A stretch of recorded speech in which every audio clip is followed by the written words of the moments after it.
E aí, gente, como é que vocês estão? Tudo bem? Vamos para a nossa aula de hoje sobre questões de leis de Newton. Vimos a parte teórica na aula anterior, agora vamos fazer questões para a gente fixar as ideias, tá bom? Não esquece de ir lá no canal, todas as aulas estão lá à sua disposição para contribuir com a sua formação. Vamos para a aula? Antes da gente resolver as questões, vem com o tio Léo para a gente revisitar o conteúdo. Nós vimos nas aulas passadas, na aula passada na verdade, que Newton uniu as duas físicas formando uma única só, baseada em três grandes leis publicadas no seu livro Princípios Matemáticos da Filosofia Natural. A lei da inércia, que diz que um corpo que está em repouso ou em MRU só vai ser retirado dessas duas situações pela aplicação de uma força externa. Essa força externa depende da massa do corpo e do quanto de aceleração você vai querer dar para este corpo. E toda vez que você aplicar uma força no corpo, o corpo aplicará uma força em você, a chamada ação e reação. Usamos aquele exemplo do martelo no prego, em que o martelo aplica uma força no prego, o prego aplica uma força no martelo, sempre em corpos diferentes, ok? Lembre também que quando Newton escreveu o seu livro, a segunda lei não tinha aquela forma de massa vezes aceleração, né? Nós vimos que tinha a forma de variação da quantidade de movimento em relação ao tempo no qual a força foi aplicada. Então, a aplicação de uma força externa no corpo altera o movimento desse corpo durante certo tempo. O que é a quantidade de movimento? É a multiplicação da massa pela velocidade, ok? E aí você vai ter isso para a situação final, também para a situação inicial. Então a variação seria simplesmente a subtração da quantidade de movimento final pela quantidade de movimento inicial. Então agora vem com o tio Léo para a gente fazer as questões de fixação do saber. Vamos lá? Nossa primeira questão diz assim: em uma colisão frontal entre dois automóveis, a força que o cinto de segurança exerce sobre o tórax e abdômen do motorista pode causar lesões graves nos seus órgãos internos. Pensando na segurança de seu produto, um fabricante de automóveis realizou testes em 5 modelos diferentes de cinto. Os testes simularam uma colisão de 0,3 segundos de duração e os bonecos que representavam os ocupantes foram equipados com acelerômetros, medidor de aceleração. Esse equipamento registra o módulo de desaceleração do boneco em função do tempo. Os parâmetros como massa dos bonecos, dimensões dos cintos e velocidade imediatamente antes e após o impacto foram os mesmos para todos os testes. O resultado final obtido está no gráfico de aceleração por tempo. Então aqui está o gráfico, 5 cintos, cada um representado por um tipo de tracejamento aqui no gráfico. Qual modelo de cinto oferece menor risco de lesão interna ao motorista? Bom, a lesão é causada pelo quê? A lesão é causada pela inércia, porque quando você está em movimento, a tendência é que você continue em movimento. Quem vai impedir isso é o cinto. Se eu boto o cinto aqui, essa tendência toda que eu tenho de ir para frente, de continuar o movimento, vai ser impedida. Mas aí o corpo leva esse tranco, impedindo que o corpo seja jogado para frente. Então o cinto mais seguro é aquele que te der menos aceleração, ou seja, que não freie o seu corpo muito rapidamente. Como o gráfico aqui é aceleração por tempo, o cinto que tiver o gráfico mais alto vai ser aquele que vai ter a maior aceleração, portanto vai transmitir a maior força para o corpo. E não é isso que você quer. Então esse cinto não é bom, o segundo não é bom, o terceiro também não, o quarto não. O mais baixo de todos é esse cinto cujo gráfico é esse pontilhadozinho aqui, que é o cinto tipo 2. Portanto, temos lá a letra B de bola como resposta. Nossa próxima questão diz assim para a gente: o cabo de guerra é uma atividade esportiva na qual duas equipes, A e B, puxam uma corda pelas extremidades opostas, conforme representa a figura abaixo. Considere que a corda é puxada pela equipe A com uma força horizontal de módulo 780 newtons e pela equipe B com uma força horizontal de módulo 720 newtons. Em dado instante, a corda arrebenta. Assinale a alternativa que preenche corretamente as lacunas do enunciado na ordem em que aparecem. Então vamos lá. A força resultante sobre a corda, no instante imediatamente anterior ao rompimento, tem módulo 60 newtons e aponta para esquerda ou direita. Os módulos das acelerações das equipes A e B, no instante imediatamente posterior ao rompimento da corda, são respectivamente, e aí tem aqui as acelerações, supondo que cada equipe tem massa de 300 kg. Então vamos fazer a análise, né, a partir do desenho sobre o que está acontecendo. Então, nós temos duas forças sendo aplicadas. Uma que é a equipe B, que puxa a corda para a direita, né, e a outra da equipe A, que puxa a corda para a esquerda. Nós sabemos que a equipe B faz força de 720 newtons e a equipe A 780, como está no enunciado no parágrafo passado. Então, a diferença entre essas duas forças é de 60 newtons e ganha para a esquerda. Então, a gente tem valor 60 newtons, como está previsto ali no enunciado, e a direção para a esquerda, que significa negativo, representado então por esse vetorzinho vermelho. Então já sabemos que é para a esquerda, eliminamos a letra D e a letra E. Agora o que a gente precisa fazer é achar as duas acelerações. Sabemos a força de cada equipe, 780 e 720. Sabemos que as duas, né, cada uma delas tem massa 300. Então fica facinho de ser resolvido.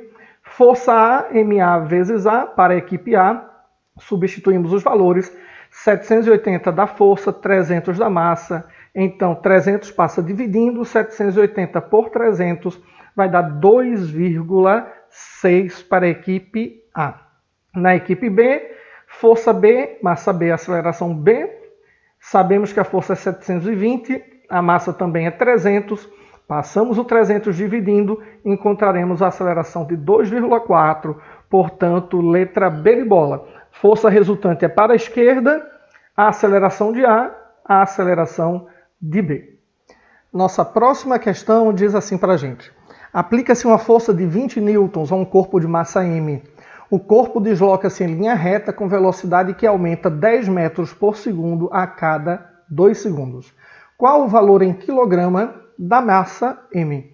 Bom, o que é que a gente sabe? Sabemos que força é massa vezes aceleração, perfeito? Está sendo pedido para a gente a massa Mzinho. Foi dada a força, mas não foi dada a aceleração. Então precisamos calcular a aceleração antes de qualquer coisa.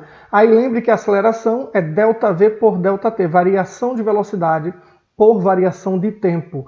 A velocidade está aumentando 10 metros por segundo, então isso aqui já é a variação, o quanto ela aumenta a cada 2 segundos. Substituímos os valores, 10 por 2 vai dar uma aceleração de 5 metros por segundo ao quadrado.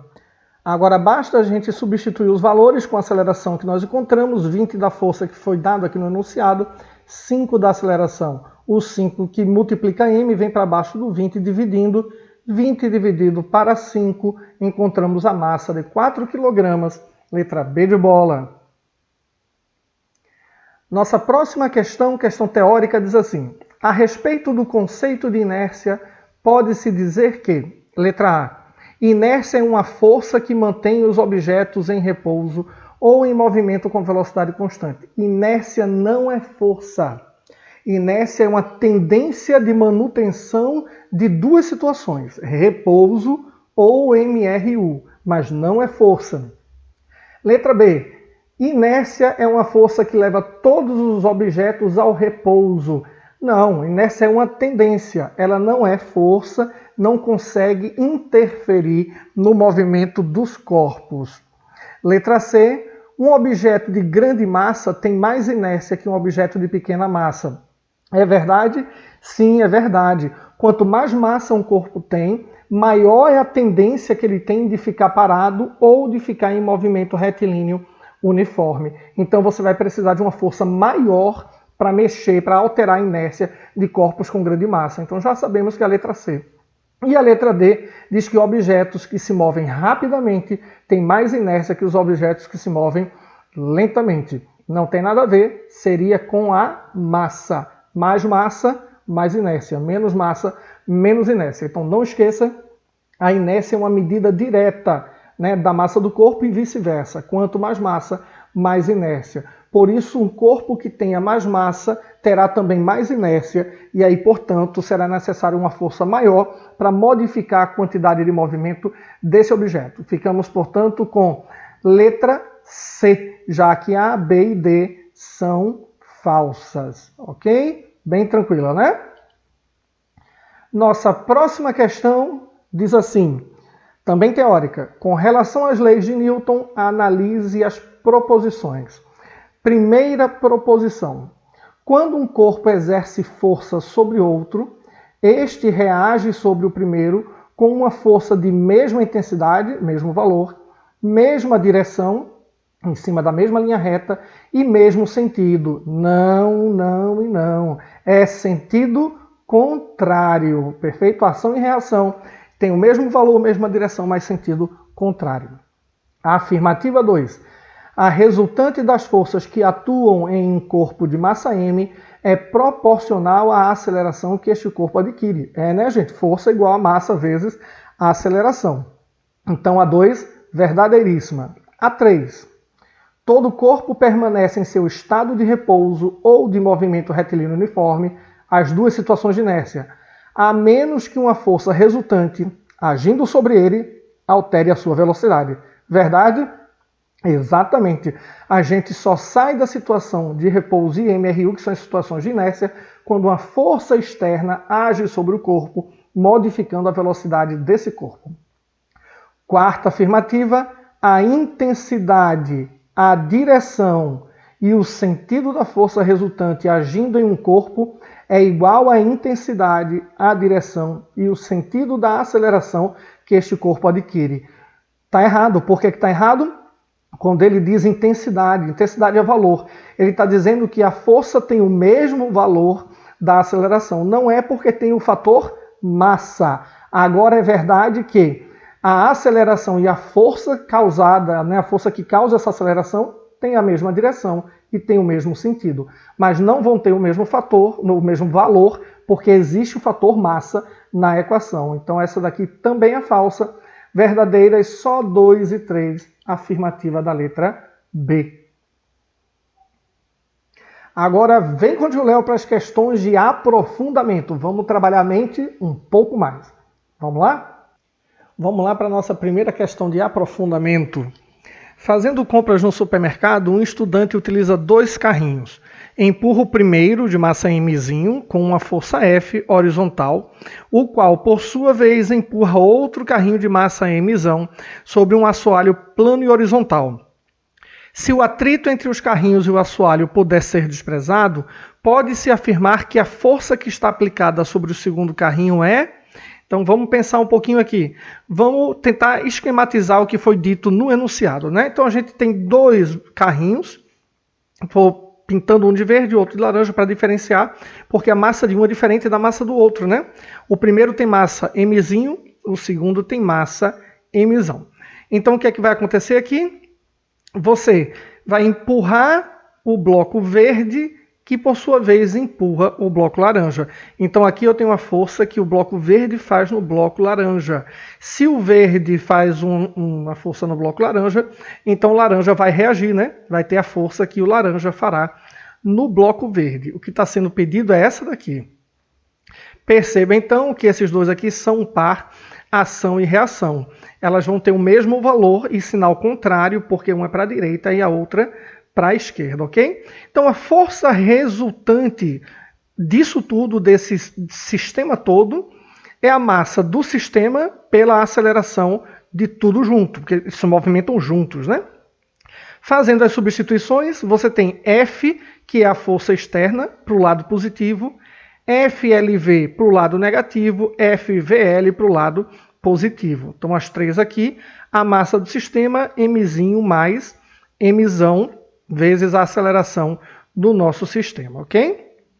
Como essas duas forças são iguais em valor, uma negativa, outra positiva, elas se anulam. Então a gente fica que força externa é mzinho mais mzão pela aceleração do sistema. Daí a gente pega essas massas, passa para baixo da força e encontramos que a aceleração do sistema é a força externa pela soma das massas.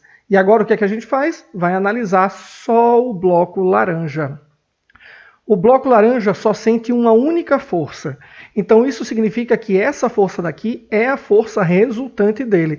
A força resultante é a força total que atua no bloco, que atua num corpo. Como só tem uma, a resultante tem que ser ela mesma. Sabendo disso, massa do laranja é mzão. A aceleração do laranja é a aceleração do sistema. Todo mundo sofre a mesma aceleração. Então fazemos a substituição aqui, ficamos que a força total no bloco laranja é mzão que multiplica a força dividido por mzinho mais mzão. Está aqui então na letra B de bola. Agora se liga no nosso momento insight. As duas equações que nós achamos agora na questão do ITA são importantíssimas porque elas economizam muito trabalho na hora da resolução das questões. A aceleração de um sistema de corpos é a força externa dividido pela massa total do sistema. A única força que você precisa contar é a força externa. Nenhuma daquelas forças internas, ação e reação, precisam ser levadas em consideração. Com isso aqui, eu já acho a aceleração do sistema. Perfeito? Segundo momento insight importantíssimo para nós é que a força que nós achamos lá naquele bloquinho serve para calcular para qualquer bloco do teu sistema. Lá foi para o bloco C. Podia ser para o bloco A, podia ser para o bloco B. Não interessa. A força total que você quer encontrar, força total no bloco que você quer encontrar, usa a massa do bloco que você está trabalhando pela aceleração do sistema, que é a força externa pela massa total do sistema. Esta equação, unida com a equação anterior, resolvem as coisas com muita facilidade e economizam bastante tempo. Anote aí. Nossa próxima questão diz assim para a gente. 3 corpos A, B e C de massas MA2, MB6 e MC 12 kg estão apoiados em uma superfície plana, horizontal e idealmente lisa, quer dizer que é sem atrito. Ao bloco A é aplicada a força horizontal de 10 newtons. A força que B exerce sobre C vale quanto em newtons? Mesma situação da questão do ITA lá dos carrinhos. Percebe que ele está pedindo a força que B aplica em C. Então, o C só sente essa única força, a força que B faz em C. Então, a gente quer a força resultante. Vou fazer tudo aquilo de novo? De jeito nenhum, vamos usar as equações do nosso momento insight visto agorinha. A força total em qualquer bloco que você quiser, pega a massa do bloco pela força externa e dividido pela massa do sistema. Então, o bloco que a gente quer é o bloco C. Vamos usar a massa do bloco C, perfeito? Vamos substituir. Massa do bloco C, 12 kg. Força externa é essa força aqui, que está fora dos blocos. Não são forças de bloco para bloco. 10 newtons. Ok? E a massa do sistema é a soma das 3 massas, 2, 6 e 12. A soma de 2, 6 e 12 dá 20. Então, a gente vai ter 120 dividido por 20. Encontraremos a força 6 newtons, letra C. Percebe como essa equação do momento insight economiza bastante tempo? Nossa última questão, a mais trabalhosinha de hoje, diz assim. Para pôr um satélite em órbita, a NASA, Agência Aeroespacial dos Estados Unidos, utiliza um foguete não tripulado controlado da base Kennedy, no Cabo Canaveral, no estado da Flórida. Um típico foguete desses tem massa aproximada de 500 toneladas. Já sabe que vai ter que transformar para quilograma, né? Incluindo já o combustível. Já o satélite possui cerca de 230 kg. Após o lançamento, o foguete queima combustível a taxa de 8 kg a cada segundo, atingindo a velocidade de 3 vezes 10 a quarta km por hora ao final da fase acelerada. outra transformação que teremos que fazer aqui, né? Porque precisa estar em metro por segundo. Sabendo que o tempo de subida na fase de aceleração constante dura 3 minutos e meio, determine a força resultante que impulsiona o foguete nessa fase em kg/m por segundo ao quadrado. Então vamos fazer a análise desse enunciado com mais cuidado, porque eles têm muitos dados e muitos detalhes, ok? Então, primeiro detalhe, perceba que a massa não é constante, porque se eu estou queimando combustível, eu estou perdendo massa. A cada segundo que passa, perdemos 8 kg. Com a massa variando, o que é que isso interfere na resolução da questão? Interfere porque F igual a MA não pode ser usada com massa variável.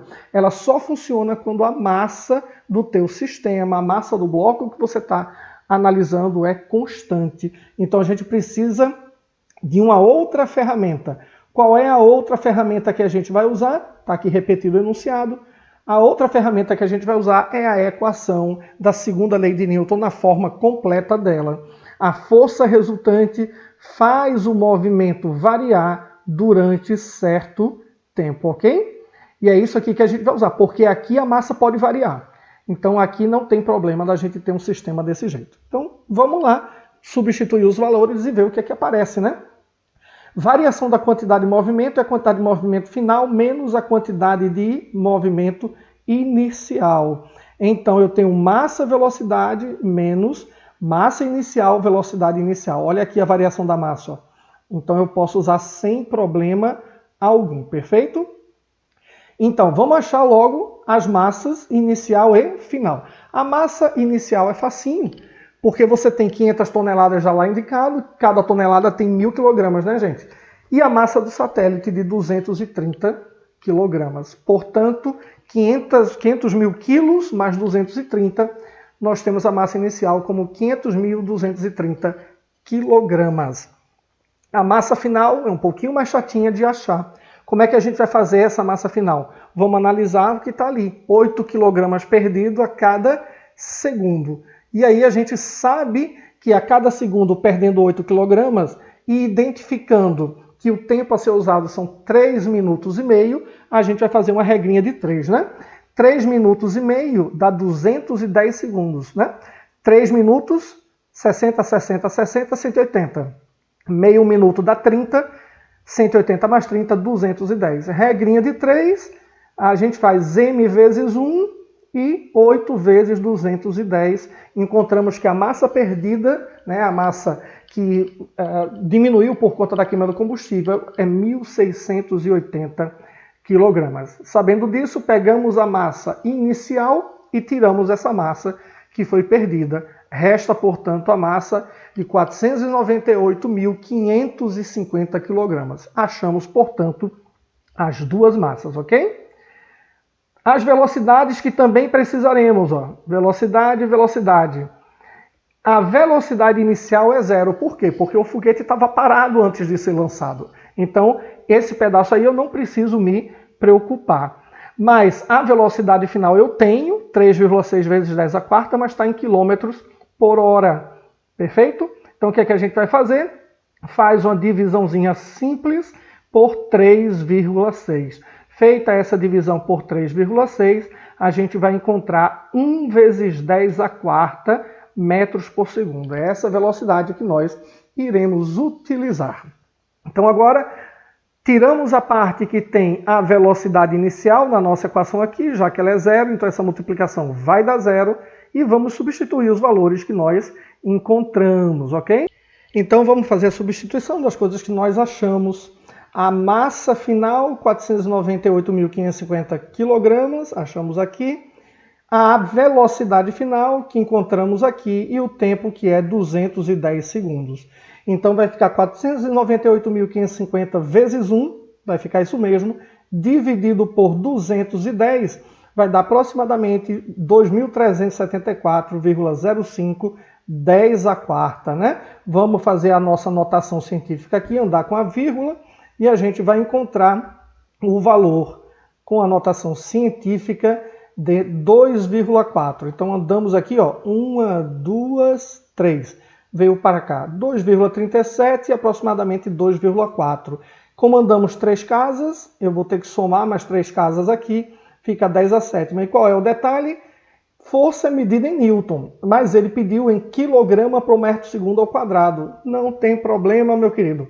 Isso aqui é exatamente Newton. Newton é o nome que se dá a essa unidade inteirinha, ok? Então, a questão um pouco mais trabalhosa, mas que mexe com aquela ideia de que em sistemas que a massa varia, não dá para usar força vezes igual a massa vezes aceleração. Tenho que usar a versão completa da segunda lei de Newton. Importante detalhe esse, não se esqueçam, prestem atenção. É isso aí, gente. Espero que tenham gostado das questões, compreendido as resoluções. Próxima aula a gente vai ver força normal e força de atrito, também aplicados ao plano inclinado. Não esquece das nossas redes sociais, do canal do YouTube com todas as aulas para você, para te ajudar aí na sua formação, na sua caminhada rumo à universidade. Grande abraço, fiquem com Deus. Tchau, tchau.